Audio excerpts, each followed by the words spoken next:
الحمد لله رب العالمين والصلاة والسلام على سيدنا محمد وعلى آله وصحبه ومن تبع هداه إلى يوم الدين.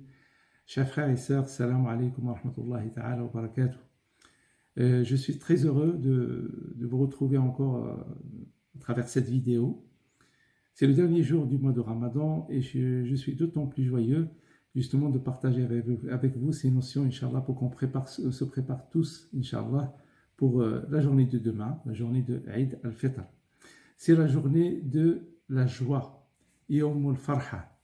يقول الرسول عليه الصلاة والسلام عن أبي هريرة رضي الله عنه: للصائم فرحتان يفرحهما إذا أفطر فرح وإذا لقي ربه فرح بصومه. Et dans une autre version, للصائم فرحتان فرحة عند فطره وفرحة عند لقاء ربه. Le jeûneur, nous aura dit notre prophète bien-aimé sallallahu alayhi wa sallam, an Abi Huraira, selon Abu Huraira, le messager aura dit: au moment, le jeûneur connaîtra deux joies, au moment de la rupture du jeûne et lorsqu'il rencontrera son Seigneur.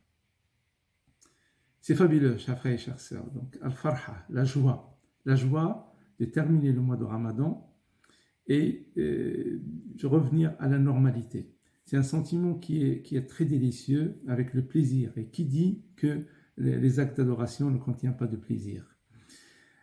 Quand on les fait avec dévouement, justement, les choses, on les connaît à travers le contraire. Quand on fait l'effort et on est patient, on goûte au plaisir quand on a accompli ce devoir. Nous avons un devoir vis-à-vis d'Allah subhanahu wa ta'ala, une prescription divine.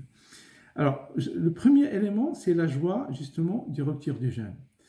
Alors, c'est tout d'abord donc un plaisir de retrouver la normalité, tout ce qui est les délices. Et vous savez que pendant ce jour, c'est un moment pour manger. Le prophète sallallahu alayhi wa sallam, c'est une journée pour manger et partager de belles choses, les dons d'Allah subhanahu wa ta'ala en famille.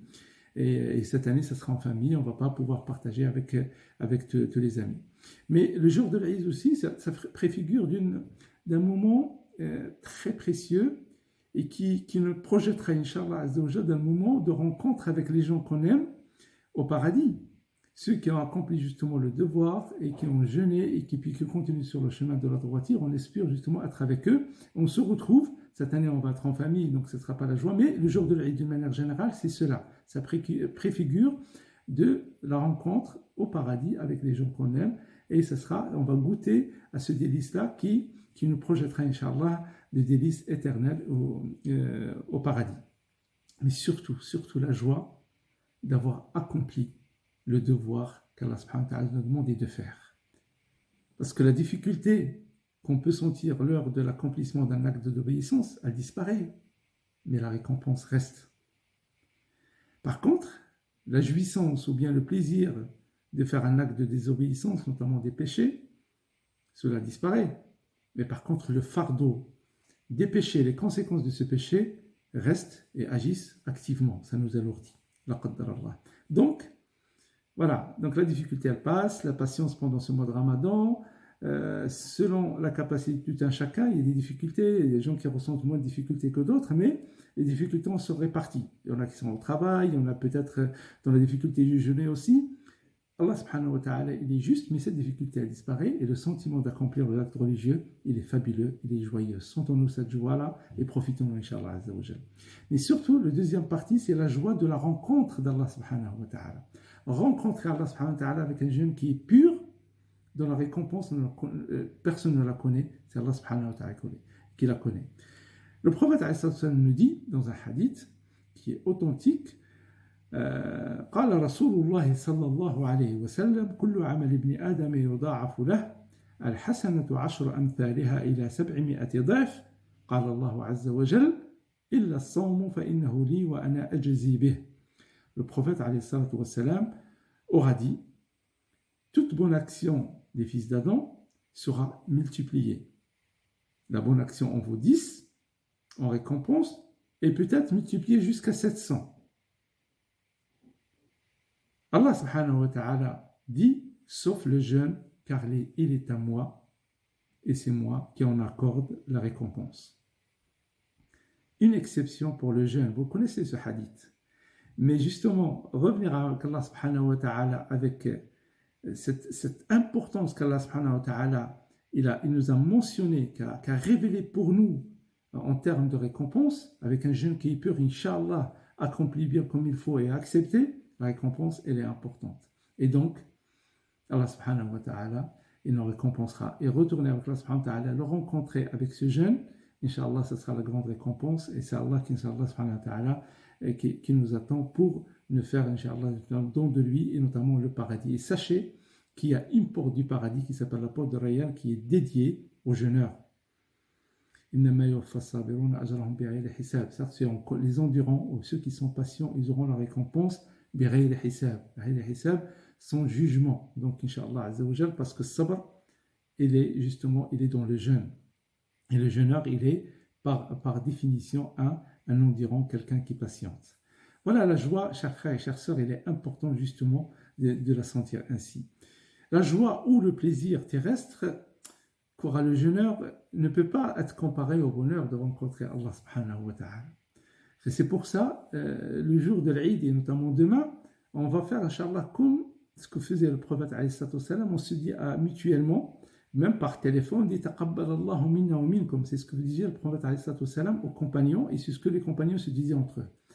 Taqabbalallahu minna wa minkum, ça veut dire qu'Allah accepte de nous et de vous, justement, parce que la récompense, elle est grande, et faire dua les uns des autres pour qu'Allah subhanahu wa ta'ala accepte de nous, Inch'Allah, ce jeûne, c'est grandiose, parce que le jeûne, il est important aux yeux d'Allah subhanahu wa ta'ala, et nous récompensera par la meilleure des manières. Voilà, donc c'est Yom al-Farha. Farha, Inch'Allah, et une farha lors de nos rencontres avec Allah subhanahu wa ta'ala. Donc ça, c'est important de le comprendre. J'aimerais juste dire un petit mot par rapport au mot som, qui est différent du mot siyam, parce que dans le hadith, on parle de som, c'est aussi le jeûne, mais jeûner ou s'abstenir de faire quelque chose.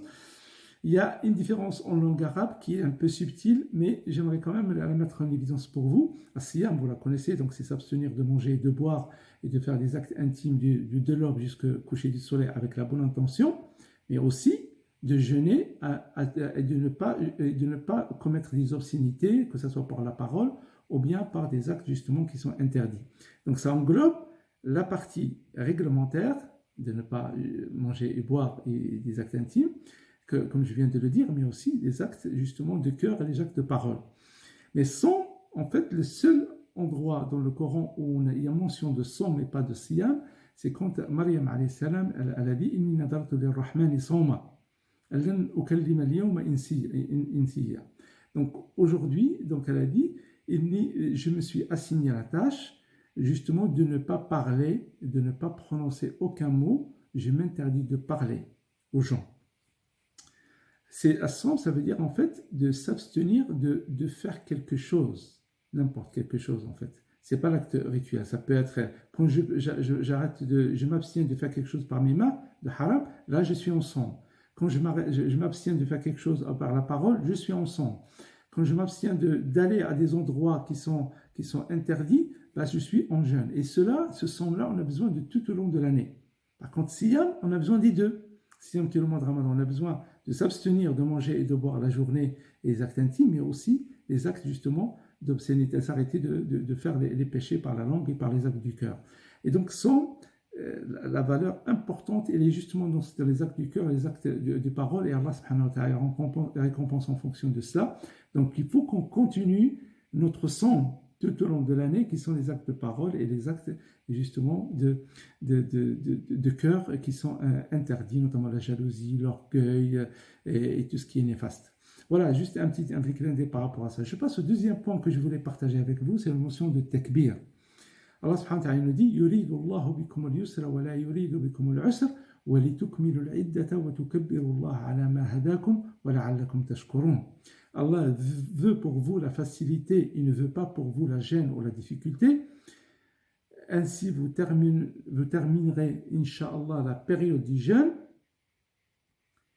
et vous proclamez la grandeur d'Allah subhanahu wa ta'ala, et ainsi vous serez parmi les reconnaissants. La fin du mois de Ramadan, vous proclamez la grandeur d'Allah subhanahu wa ta'ala. Il n'y a qu'Allah subhanahu wa ta'ala dans toute cette puissance qui nous permet, qui nous chamboule notre quotidien, qui nous permet de rompre avec notre routine et s'élever spirituellement pendant 30 jours ou continuer mois de Chouel par les 6 derniers jours, et 6 jours, et aussi avoir un corps qui est revigoré avec ce jeûne-là, qui nous donne un bienfait qui est énorme. Et ça, c'est important de le comprendre. Donc, proclamer la grandeur d'Allah subhanahu wa ta'ala, qui est le seul capable de nous donner ce bienfait. Et c'est là on peut commencer justement à partir de le Maghreb de ce soir, le Maghreb du dernier jour, et cela jusqu'à la prière de Eid al-Fitr. Allahu Akbar, Allahu Akbar, Allahu Akbar, la ilaha illallah, Allahu Akbar, wa lillahi alhamd. À la répéter à haute voix, Allah subhanahu wa ta'ala, il aime ça, il récompense pour ça. Alors, quelques règles de bienséance justement pour terminer. On est en période de confinement, donc on ne va pas aller en mosquée. Donc, on ne va pas aller dans un musalla. D'habitude, pour une rencontre, d'habitude, on n'est plus que de 1000 personnes à nous retrouver, Inch'Allah, Azzawajal, pour prier ensemble. Cette année, ce sera en famille. Alhamdulillah. En famille, c'est très bien. Il y a la notion de dérogation pour faire la prière.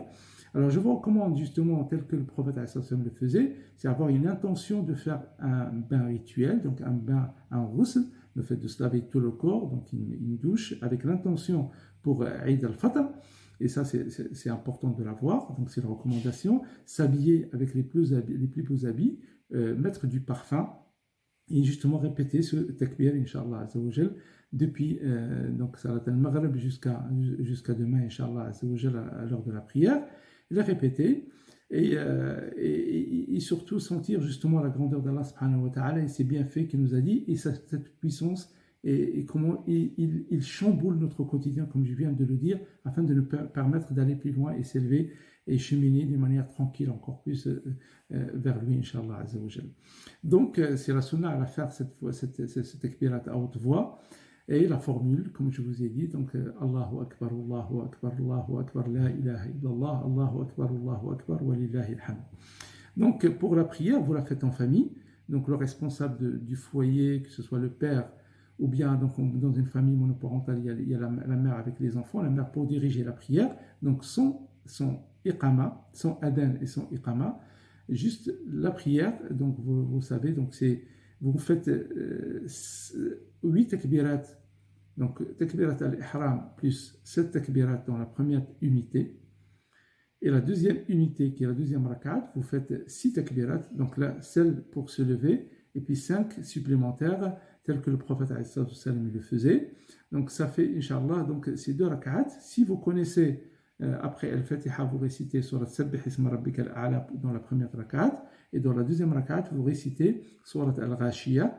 Mais ceux qui ne les connaissent pas par cœur, vous pouvez réciter d'autres sourates que vous connaissez, Inch'Allah Azzawajal. Allah il les acceptera avec la bonne intention.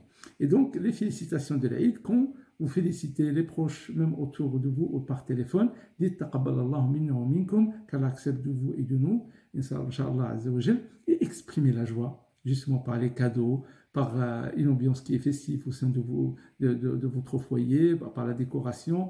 Je vous laisse imaginer et être innovant, Inch'Allah Azzawajal. Surtout, il faut que les enfants sentent qu'on est en période de l'Aïd. C'est déterminant pour leur personnalité, justement, d'être musulmans et le sentiment d'appartenance à une communauté spirituelle qui est la communauté musulmane, à petite échelle ou aussi à grande échelle. Voilà, chers frères et chères sœurs, je vous souhaite une très très belle fête de l'Aïd. عيد مبارك سعيد للجميع إن شاء الله عز وجل.